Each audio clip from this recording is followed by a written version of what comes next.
Magandang araw po sa inyong lahat. Welcome to Health Matters, kung saan pinag-uusapan natin ang mga issue pangkalusugan na mahalaga sa ating buhay. Muli ako po ang inyong doktor. Today we tackle an often silent but urgent health topic, mental health. Lalo na ngayong panahon, mas maraming Pilipino ang nagbubukas ng kanilang mga kwento, pero nananatili pa rin ang stigma at pagkalito tungkol dito. Ngayong araw po kasama natin isang respetadong psychiatrist at mental health advocate, si Dr. Ramona Abat. Magandang araw, Doc Mona. Magandang araw, Doktong, at sa mga tagapakinig at viewers natin.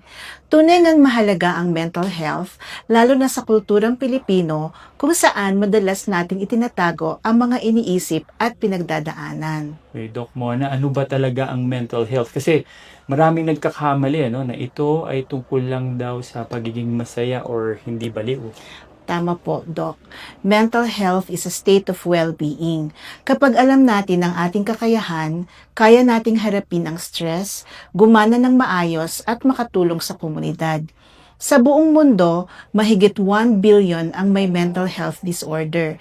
Karamihan ay depression at anxiety. Noong pandemic, lalo itong tumaas dahil sa takot at pagkawala ng trabaho at mga mahal sa buhay. Bawat taon, humigit kumulang 700,000 ang namamatay dahil sa suicide. Isa ito sa nangungunang sanhi ng kamatayan sa mga kabataan. Doc Mona, nakakalungkot po yung information na yan, lalo pat marami pa rin ang natatakot o nahihiyang pag-usapan to dahil nga sa stigma. Kaya nga po mainam ang tema ngayong Mental Health Month, Open Minds, Open Hearts, Open Conversations. Dapat bukas tayo sa pakikinig at pangunawa at pagsuporta. So, Doc Mona, paano naman yung situation natin dito sa Philippines? May humigit kumulang 12.5 milyong Filipinos ang may iba't ibang mental health conditions. Kasama na dito ang depression, anxiety, substance abuse at iba pa. Nakakabahala ang pagsipa ng suicide sa bansa. May mahigit 2,000 kaso na nai-report noong unang bahagi ng 2025. Bagamat may Mental Health Act tayo, simula 2018, nananatiling hamon ang kakulangan sa mental health professionals. Mayroon lamang isang psychiatrist para sa halos 80,000 Filipinos. Bukod dito, concentrated sa mga urban centers ang access sa serbisyong ito. Malayo sa mga rural areas at probinsya, pero nai-improve ang serbisyo sa pamamagitan ng community-based programs at telemental health services, lalo na sa Cordillera, Ilocos, Mindanao at iba pang lugar. At syempre, malaking tulong ang ating kultura tulad ng kapwa, bayanihan at pakikiramay sa pagbuo ng suporta sa mental health. Okay, Doc Mona, ano po ang mga karaniwang mental health conditions na dapat nating malaman ating mga televiewers? Marami po, Doc.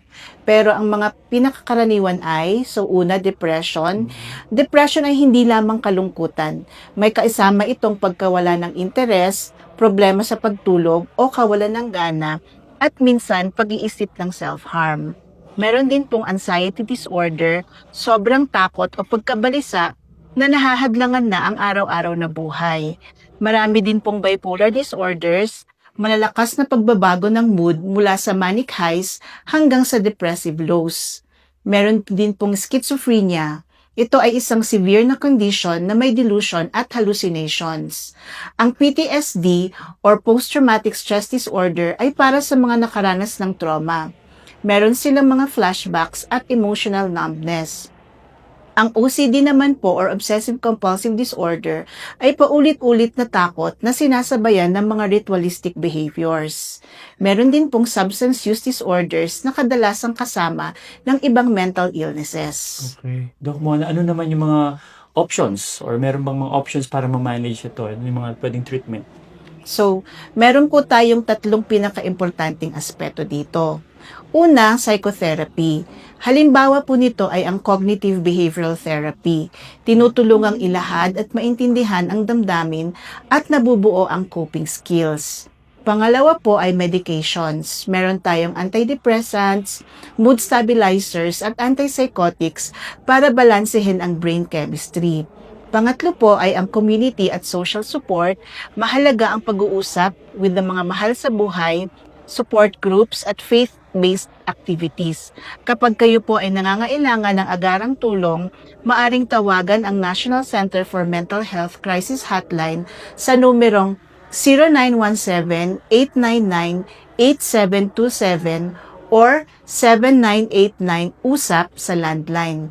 Bukod dito, meron din pong In Touch Community Services na tumatanggap ng tawag sa 0917-863-1136 at 0998-841-0053 para sa libreng anonymous counseling. Para sa mga bagyo naman, maaring tumawag sa 0917-701-2647. Ito po ay ang hotline number natin dito sa BGHMC. Ito ay handang magbigay ng psychosocial support 24/7. Okay, Doc Mona, yung mga nakikinig sa atin, paano kanila pwedeng dalawin o saan kanila pwedeng puntahan? Doc, ang clinic ko po ay sa 208 Pueblo de Maria, Notre Dame de Charters Hospital. Pwede po nilang i-contact ang number na 0917-320-5400. Huwag po tayong matakot humingi ng tulong. Ito ay tanda ng lakas, hindi kahinaan. Bukod sa paggamot, mahalagang itaguyod ang positive mental health araw-araw. So, Doc Man, ano pa yung mga baka may mas simpleng paraan na pwedeng gawin natin para tungkol dito sa mental health? Okay, Doc Tom. So, maaaring palakasin ang ugnayan sa pamilya at kaibigan. Makinig po at magbahagi ng nararamdaman. Alagaan ang pisikal na katawan katulad ng pag-ehersisyo, tamang pagkain, at sapat na pahinga. Gumawa ng realistic na mga layunin, maglaan ng oras sa mindfulness at gratitude, huwag matakot humingi ng tulong. Ito ay sign ng lakas, hindi kahinaan. So, Doc Mona, bago tayo magtapos, paano po tayo makakatulong bilang mga individual sa mga ganitong mga nangangailangan? Okay, simulan natin sa pakikinig ng walang hatol, pagsuporta sa mga kaibigan at pamilya, pagtuturo tungkol sa mental health sa paaralan at trabaho, at pagdadala ng usapan na ito, kumbaga ay breaking the stigma. So muli, maraming salamat Doc Mona sa walang sawang pagbibigay ng kaalaman at pag-unawa. Maraming salamat din, Doc Tong, at sa ating mga tagapakinig. Tandaan, hindi kayo nag-iisa, may tulong at may pag-asa.